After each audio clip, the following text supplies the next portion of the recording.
Assalamualaikum warahmatullahi wabarakatuh. Bismillahirrahmanirrahim. Alhamdulillahirrahmanirrahim. Wa bihi nasta'in ala umuri dunya waddin. Wassalatu wassalamu ala asyrafil mursalin wa ala alihi wa sahbihi ajma'in. Yahya qayyim rahmatika nastaghis. Yahya qayyim rahmatika nastaghis. Yahya qayyim rahmatika nastaghis. Aslih lana sya'nana kullah wa la takilna ila anfusina tarfata 'ain. Alhamdulillah, setiap pagi, setiap saat kita menyebut Alhamdulillah, bersyukur kepada Allah karena kita menyadari, meyakini kita itu berbalut nikmat 24 jam. Semua orang berselimut nikmat 24 jam.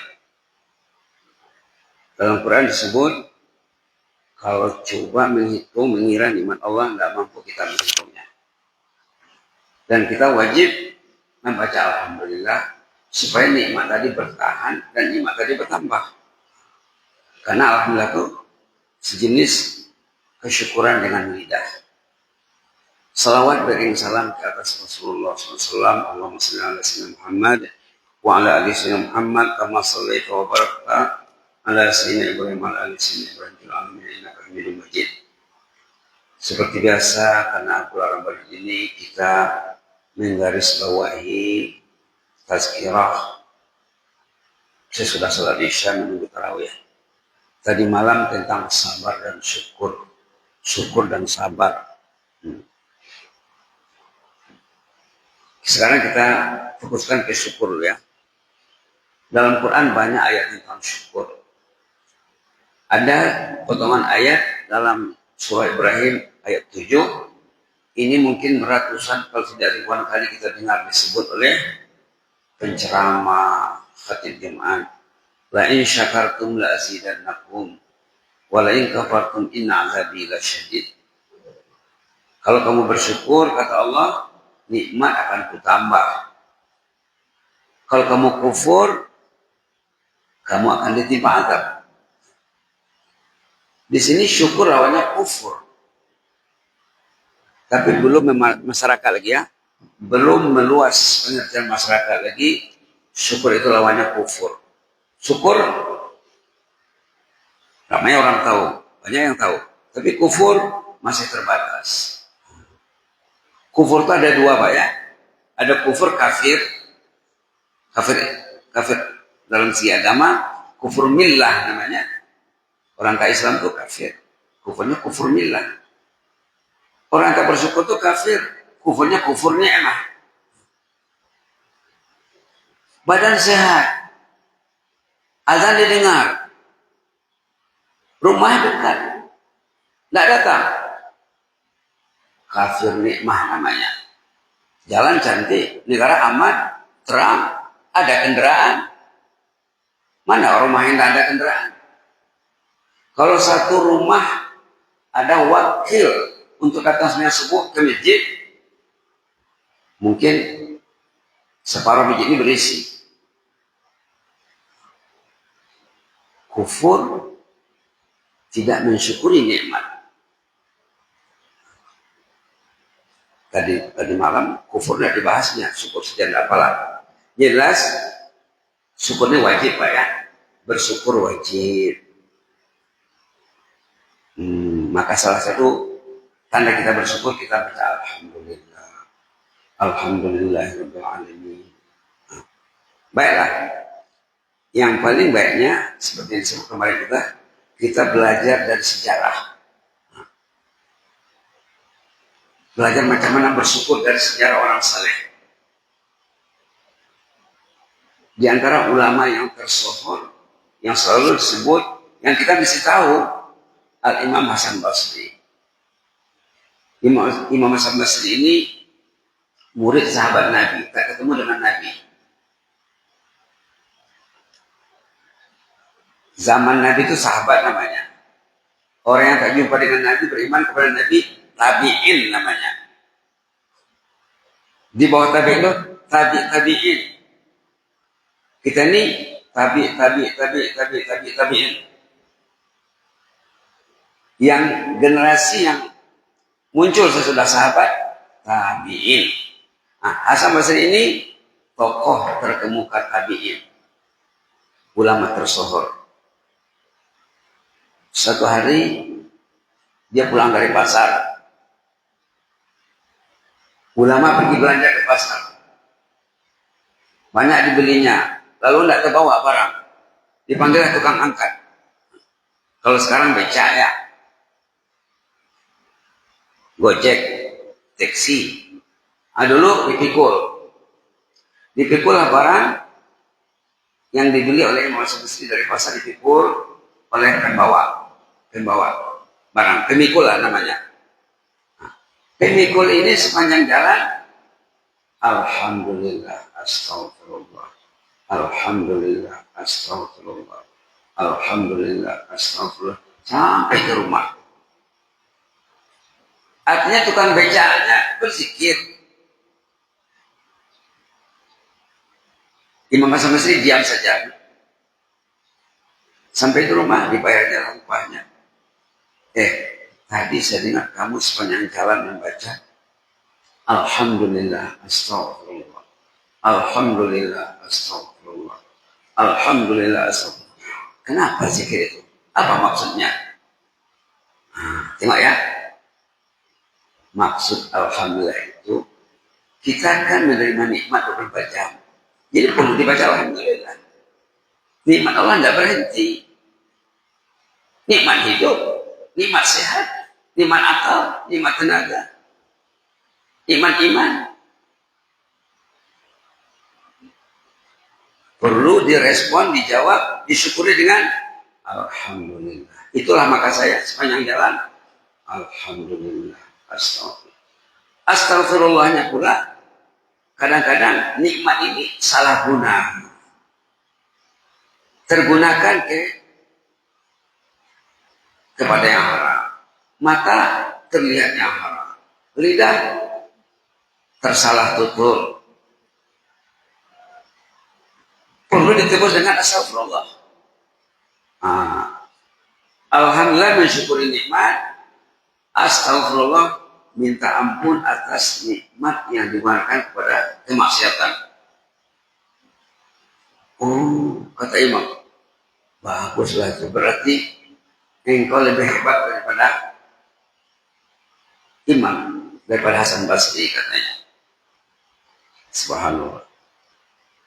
Coba ya, satu kisah. Kisah kedua, Imam Hasan Basri juga ada orang yang kalau dia datang ke masjid tidak mau bergabung dengan jemaah, dia memencil.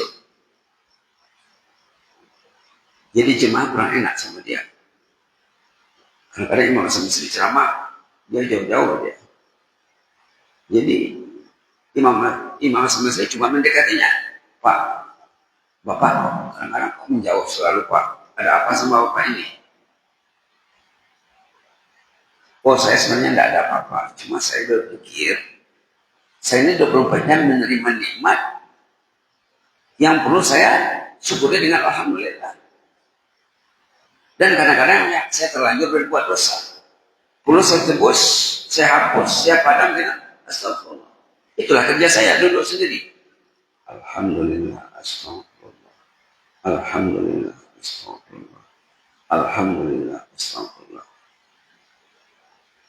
Kata Imam Basri, engkau lebih hebat ilmumu lagi, katanya. Teruslah itu, katanya. Amalkanlah itu. Subhanallah. Jadi balik dari masjid, Pak. Alhamdulillah, astagfirullah. Alhamdulillah, astagfirullah. Mau ke masjid, mau ke sawah, ke ladang, ke kantor. Alhamdulillah, astagfirullah. Alhamdulillah, astagfirullah. Bapak ingat Allah selalu. Karena lidah Bapak menyebut nama Allah. Hati mesti sejalan dengan lidah. Ingatlah nikmat Allah yang banyak. Apa nikmat yang paling mahal? Kadang-kadang orang lupa, Pak. Selain nikmat sehat, selain nikmat iman, selain nikmat Islam, nikmat yang paling mahal juga nikmat fitrah namanya Pak. Fitrah, kejadian manusia dijadikan Allah untuk beriman kepada Allah. Namanya fitrah. Fa, ta, ra, tabulat. Fitrah.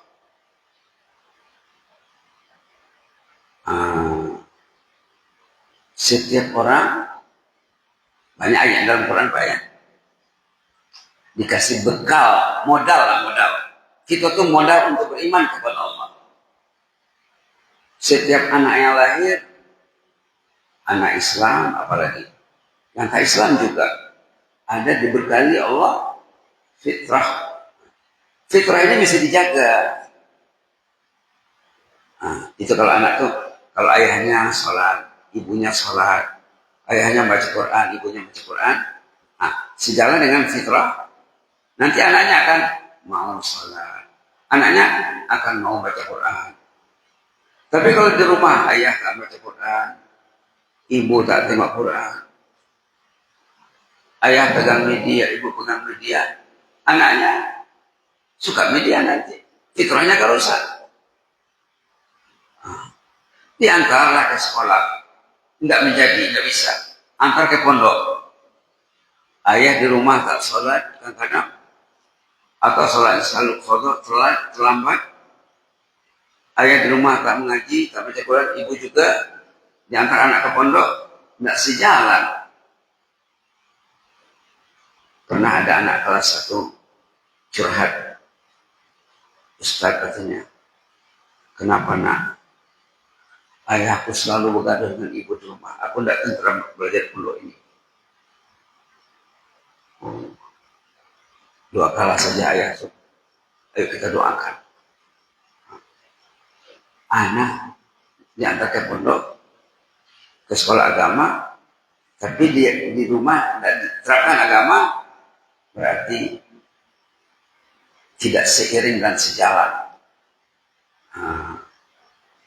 Ada juga waktu di Pasaman, anak kelas 1 nangis-nangis jumpa Ustaz.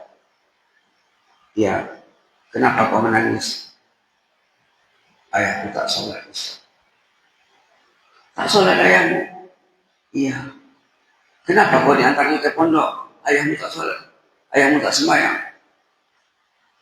Iya, mau belajar ke pondok itu aku sendiri Ustaz, bukan ayahku. Ayahku tak peduli aku. Cuma aku ingin. Aku nanti kalau besar ingin seperti Ustaz Abdul Samad. Oh, siapa nama ayahmu? Fulan bin Fulan. Ayo kita doakan ayahmu supaya dia mau sholat. Dan bilang sama ibu, doakan ayah. Baik ayahnya. Pas libur, dia datang, dia senyum. Kenapa nak?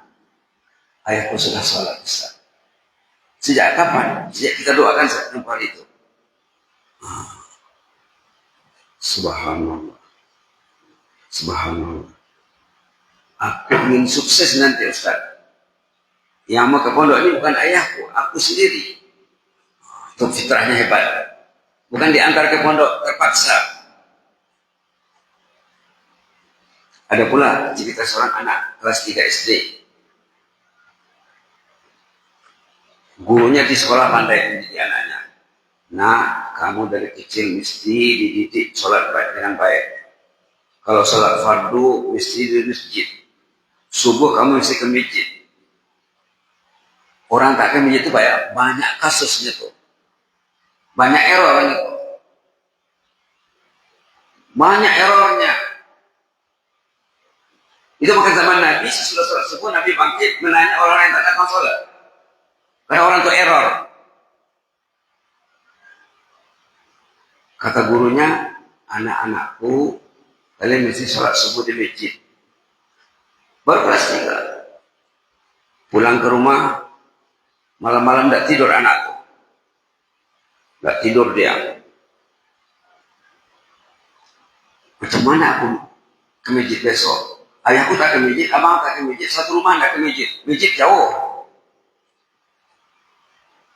Pas azan subuh dibuka pintu utama depan rumahnya, pintu depan, dilihat ada kakek lewat. Dia ikut di belakang kakek ini. Pergi sembahyang subuh, mengikuti kakek sebelah rumah. Begitulah hari-hari. 1 hari, 2 hari, 3 hari, 4 hari, beberapa bulan. Tiba-tiba meninggal kakek. Meninggal kakek itu, subhanallah. Nangis anak ini. Nangis. Bahasa Mandainya mengangguk. Meraung. Ditanya ayah ibunya, kenapa menangis nak? Itu kakek itu meninggal. Itu bukan kakekmu. Bukan temanmu sebaya. Kenapa kau menangis? Dialah kawanku semijit selama ini ya. Ayah hendak ke masjid. Kalau ayah meninggal aku tidak menangis ya.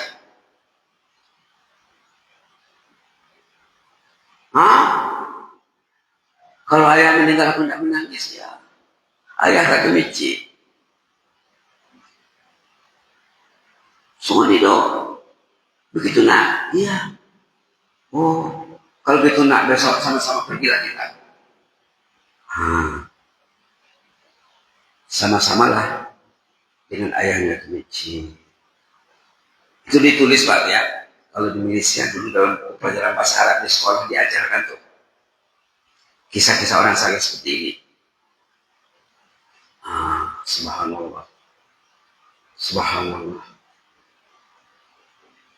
Ada pula cerita seorang anak perempuan kelas 3 SD juga. Ini terjaga fitrahnya. Pulang dari sekolah tengah hari dibuat tugas sekolah dulu. PR, homework. Sudah selesai dibuatnya homeworknya, diambil sejadah, dia ngaji dia. Ngaji. Datang ayahnya, nak, engkau baru pulang dari sekolah, istirahatlah dulu. Tadi sudah bikin PR, kerja rumah, homework. Capek juga tuh, istirahatlah dulu. Apa dia bilang? Sadiki Qur'ani, sadiki Rabbi, ni'mas sadik. Temanku Quran, temanku Allah, inilah sebaik-baik teman. Ingatnya, dan terjaga fitrahnya. Bukan pulang dari sekolah berkeliaran, ke kemana-mana. Sudah homework dia baca Quran. Quran ini sesuai dengan fitrah. Bila orang di rumah itu tidak mau baca Quran, itu fitrahnya sudah rusak. Kenapa Quran tidak pegang? Di masjid tidak pegang Quran, di rumah tidak pegang. Bulan Ramadan lagi. Yakinlah Pak, fitrah sudah lari. Error entah berapa derajat. Ini sesuai dengan fitrah. Anakku baca Quran dia, baca Quran. Subhanallah. Itu ditulis Pak ya, ditulis oleh karya ulama. Ada cerita seorang dokter perempuan bangsa Eropa bertugas di Saudi Arabia. Dia tidak tahu Islam, tidak tahu bahasa Arab. Dia bertugas di rumah sakit. Biasanya sebelum jam kerja di rumah sakit itu diputar, dipasang lagu-lagu ringan, musik-musik ringan. Jadi ada seorang mengajukan usulan, dibilang sama bagian yang mengatur program sebelum kerja ini, katalah bagian informasi yang memutar kaset ini, lagu ini. Dulu kaset ya, sekarang mana ada kaset lagi. Disadangkan, coba kamu jangan musik melulu loh. Coba sekali-sekali pasang Quran. Dipasangnya lah Al-Quran. Pas dokter Eropa tadi mendengar Quran pertama kali didengarnya, dia tidak tahu bahasa Arab, dia Kristen. Terpekung dia. Apa ini? Nangis dia. Tersentuh hatinya. Dia pergi ke bagian informasi. Apa yang saya dengar ini? Ini Quran Bu. Quran itu apa? Quran itu kitab suci wahyu yang diturunkan kepada Nabi Muhammad. Muhammad itu siapa? belajar, akhirnya dia bersadar dengan mendengar Al-Quran sesuai dengan fitrahnya. Orang yang mendengar Quran tidak ada respon, itu fitrah sudah rusak. Itu nikmat fitrah ini, nikmat paling mahal. Tengok ayat dalam surah Rum tentang fitrah. Dalam surah Rum ada, dalam surah Al-A'raf ada. Kita tengok Rum dulu. Fitratallahi allati fataran nas 'alaiha la tabdila li khalqillah zalika ad-dinul qayyim. Ayat 30 31 halaman 407 fa'aqim wajhaka lid-din hanifa fitratallahi allati fataran nas 'alaiha la tabdila li khalqillah dzalika ad-dinul qayyim walakinna aktsaran nasi la ya'lamun fa'aqim wajhaka lid-din, kerahkanlah kehidupanmu untuk agama Allah hanifan, agama yang betul, agama yang lurus. Fitrah Allah, inilah fitrah kejadian Allah. Allah menjadikan manusia untuk mengimani Allah. Nah, dalam hadis kullu mauludin yuladu 'ala fitrah, setiap anak yang lahir ada fitrah suci. Tak silap kata sekiranya sesudah Isya khutbah Jumat ada disampaikan di sini dalam seminggu ini. Bapak yang menyampaikan, silap. Fitrah Allah dari kotoran nasaleha. Oh bukan, Bapak Syekh ya Samsir. Dibacakannya hadis tuh. Kullu mauludin yuladu 'alal fitrah. Setiap anak dilahirkan berdasarkan fitrah, asal kejadian yang bersih, yang suci, yang siap untuk mengimani Allah. Ada bekal, ada modal. Fa abwahu yuhawidani au yunasirani au yumajisani. Ibu dan ayahnya dalam bentuk anak yang mencoraknya sama ada jadi Yahudi, jadi Nasrani, jadi Mesih, atau menjadi Islam yang tak tentu ujung pangkalnya. Islam tapi tak tentu ujung pangkalnya.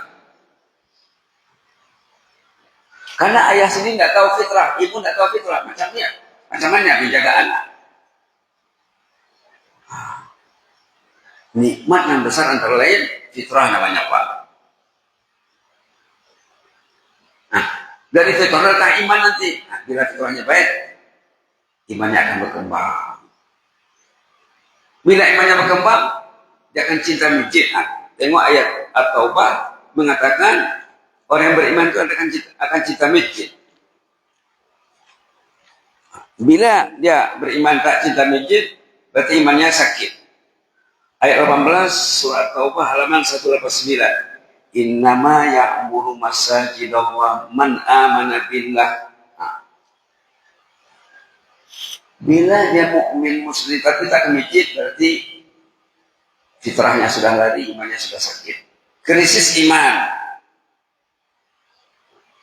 Enak saja bagi dia. 24 jam tak ke masjid. Enak juga makannya, enak juga tidurnya. Dah rusak tuh Pak. Dah rusak tuh. Subhanallah. Satu lagi ayat tentang fitrah surah Al-A'raf. Ayat 173. Kalau sempat rumah nanti Pak ya. Halaman 173, ayat 172, ayat 173. Dua ayat. Ini tentang fitrah. Mungkin besok kita terangkannya. Yang jelasnya, syukur dan sabar. Mensyukuri nikmat. Orang itu pikir syukur nikmat itu duit saja. Penghasilan, pendapatan dia. Nikmat yang paling mahal selain daripada nikmat Islam dan iman, nikmat fitrah namanya. Jangan sampai fitrah itu lari. Jangan sampai error. Karena fitrah itu bisa berubah. Maka dalam hadis dibilang, ibunya dan ayahnya lahirkan atau jadi Yahudi, jadi Nasrani, jadi musyrik, jadi yang lain. Berarti tanggung jawab ayah. Tanggung jawab ayah. Jangan bicarakan ya tentang syukur fitrah yang dijadikan Allah. Anak yang masih kelas 3 SD bisa pergi sholat ke masjid melalui jiran. Karena fitrahnya dibangun oleh guru di sekolah. Ini guru tidak bicara tentang sholat berjamaah di sekolah. Mana anak-anak ke sekolah? Anak pondok pun tidak ke sekolah. Mana anak pondok ke sekolah? Maaf. Anak pondok pun tidak ke masjid. Mana anak purwa? Mana anak darul? Tidur. Mana anak pondok lain? Tidur. Mungkin setiap rumah, setiap kampung, anak lebih ramai daripada jumlah ayah dan ibu. Tapi tidak ada. Na'udzubillah. Na'udzubillah. Mudah-mudahan kita ingat Pak ya. Jadi ayat surah Ar-Rum tadi ayat 30, 31 tentang fitrah. Surah Al-A'raf ayat 172, 173 tentang fitrah. Fitrah itu jangan sampai lari. Kata nikmat yang mahal daripada Allah. Setiap anak lahir ada modal, ada belanja untuk mengimani Allah. Karena yang menjadikannya Allah. Tidak mungkin orang itu kosong. Karena subhanallah, masya Allah. Allah sudah membekali kita dengan fitrah. Kemudian dikasih lagi Islam, dikasih iman, dikasih Quran. Untuk menjaga fitrah dikasih Quran. Dikasih masjid. Orang yang fitrahnya terjaga dia akan ke masjid ya. Subhanallah. Mudah-mudahan ada manfaatnya Pak ya. Jazakumullah khairan. Inni hukum fillah. Assalamualaikum warahmatullahi wabarakatuh.